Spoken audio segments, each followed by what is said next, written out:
ನಮಸ್ಕಾರ. ನಾನು Raja Mainuddin M ಜಮದಾರ್, KPCC ರಾಜ್ಯ ಸಂಯೋಜಕರು.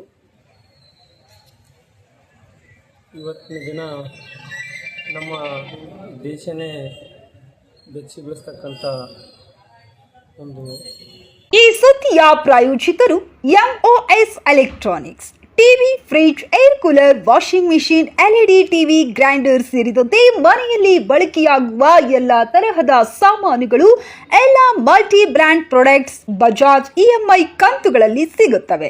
ಎಲ್ಲ ರೀತಿಯ ಕ್ರೆಡಿಟ್ ಕಾರ್ಡ್ ಮತ್ತು ಡೆಬಿಟ್ ಕಾರ್ಡ್ಗಳನ್ನು ಇಲ್ಲಿ ಸ್ವೀಕರಿಸಲಾಗುತ್ತದೆ. ಹಿಂದೆ ಭೇಟಿ ನೀಡಿ. Naam complex, Gandhi Chowk, main road, Yadgir. Mobile ಸಂಖ್ಯೆ 9035611992. ದೊಡ್ಡ ದುಃಖಕರ ಸಂಗತಿ. ಇವತ್ತು ನಮ್ಮ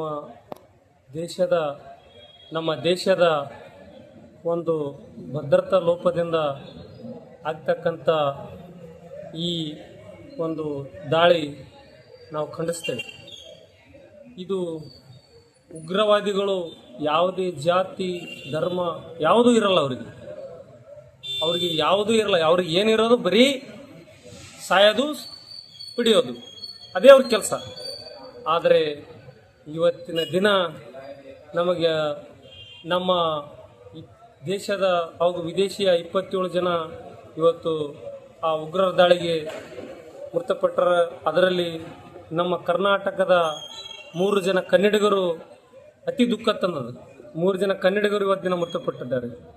ಇವತ್ತು ಆ ಒಂದು ಸನ್ನಿವೇಶ ನಾವು ನಮ್ಮ ವಿರೋಧಿಗೂ ಬರಬಾರದು. ಮತ್ತು ನಮ್ಮ ದೇಶದಲ್ಲಿ ಎಲ್ಲರೂ ಸೌರಭಾಮಲಿಂದ ಹಾಗೂ ಒಂದು ಸೌರತ್ವದಿಂದ ಬಳತಕ್ಕಂಥ ನಮ್ಮ ದೇಶ, ಅದು ನಮ್ಮ ಭಾರತ ದೇಶದಲ್ಲಿ ನಾವು ಹುಟ್ಟಿವಿ ಅಂದರೆ ನಾವು ನಿಜವಾಗಲೂ ಪುಣ್ಯವಂತರು.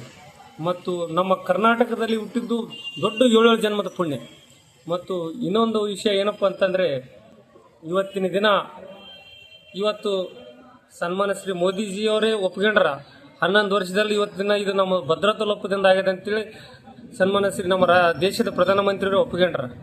ಭದ್ರತಾ ಲೋಪದಿಂದ ಆಗಿದೆ ಅಂತೇಳಿ ಈ ಥರ ಮುಂದೆ ಈ ಟೈಪ್ ನಡಿಬಾರ್ದು.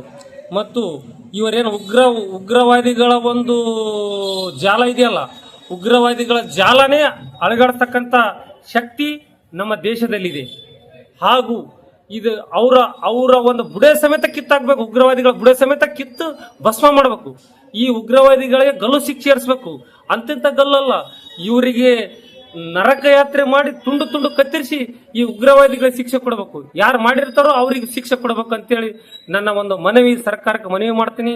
ಹಾಗೂ ನಮ್ಮ ದೇಶದಲ್ಲಿ ಎಲ್ಲರೂ ಸೌಹಾರ್ದದಿಂದ ಬಾಳ್ತಕ್ಕಂಥ ದೇಶ ಅದು. ನಾವೇನಂತೀವಲ್ಲ, ಸಾರೇ ಜಹಾಂ ಸೆ ಅಚ್ಚಾ ಹಿಂದೂಸ್ತಾನ್ ಹಮಾರ, ಸಾರೇ ಜಹಾಂ ಸೆ ಅಚ್ಚಾ ಹಿಂದೂಸ್ತಾನ್ ಹಮಾರ. ಹಿಂದೂಸ್ತಾನಿಯಲ್ಲಿ ಹುಟ್ಟಿದೀವಿ, ಹಿಂದೂಸ್ತಾನಿಯಲ್ಲೇ ಸಾಯ್ತೀವಿ ಅಂತಕ್ಕಂಥ ಸ್ಲೋಗನ ನಾ ಈ ಸಂದರ್ಭದಲ್ಲಿ ನೆನೆಸ್ಕೊಳ್ತೀನಿ. ಮತ್ತು ನನ್ನನ್ನು ಹಾಗೂ ಇವತ್ತು ನಾನು ಇನ್ನೊಂದು ವಿಷಯ ಏನಪ್ಪ ಅಂತಂದರೆ, ನಾವು ಈ ದೇಶದಲ್ಲಿ ಹುಟ್ಟಿರ್ತಕ್ಕಂಥ ಹಿಂದೂ ಮುಸ್ಲಿಂ ಎಲ್ಲರೂ ಬಾಯಿ ಇದ್ದಂಗೆ, ನಾವು ನಮ್ಮ ದೇಶದಲ್ಲಿ ಎಲ್ಲರೂ ಅಣ್ಣ ತಮ್ಮರಿದ್ದಂಗೆ. ಈ ದೇಶದಲ್ಲಿ ಯಾರು ನಾವು ರಾಜಕೀಯಕ್ಕೋಸ್ಕರ ವಿಷ ಬೀಜ ಬಿತ್ತ ಮಾಡಕತ್ತಾರ, ಅದಕ್ಕೆ ಯಾರೂ ತಲೆ ಕೊಡಬಾರ್ದು. ನಾವು ಫಸ್ಟ್ ನಮಗೆ ದೇಶಕ್ಕೆ ಏನಾದರೂ ಗಂಡಾಂತರ ಬಂದರೆ ನಾವು ದೇಶಕ್ಕಾಗಿ ತ್ಯಾಗ ಬಲಿದಾನ ಮಾಡ್ಲಿಕ್ಕೂ ಸಿದ್ಧ, ತ್ಯಾಗ ಬಲಿದಾನ ಕೊಡ್ಲಿಕ್ಕೂ ಸಿದ್ಧ. ನಮ್ಮ ದೇಶಕ್ಕಾಗಿ ನಾವು ಭಾರತೀಯರು, ಭಾರತಾಂಬೆಯ ಮಕ್ಕಳು, ಭಾರತೀಯರಾಗಿ ಹುಟ್ಟಿವಿ, ಭಾರತೀಯರಾಗಿ ಸಾಯ್ತೀವಿ. ಹಾಗೂ ನಮ್ಮ ಕರ್ನಾಟಕದ ನೆಲದಲ್ಲಿ ಹುಟ್ಟಿವಿ. ಈ ನಮ್ಮ ಕನ್ನಡ ತಾಯಿಯ ಒಂದು ಮಡ್ಲಲ್ಲಿ ಹುಟ್ಟಿ ನಾವು ಆ ತಾಯಿಗೆ ಸಿಲಿಟ್ ಕೊಡ್ತೀವಿ, ಒಂದು ತೆರೆ ಕೊಡ್ತೀವಿ ಅಂತ ಈ ಮಾತನ್ನು ಹೇಳಿ ನನ್ನನ್ನು ಮಾತಾಡಲು ಅವಕಾಶ ಮಾಡಿಕೊಟ್ಟ ಯಾದಗಿರಿ ನ್ಯೂಸ್ ಅವರಿಗೆ ನನ್ನ ಧನ್ಯವಾದಗಳು. ಜೈ ಹಿಂದ್, ಜೈ ಕರ್ನಾಟಕ, ಜೈ ಕಾಂಗ್ರೆಸ್.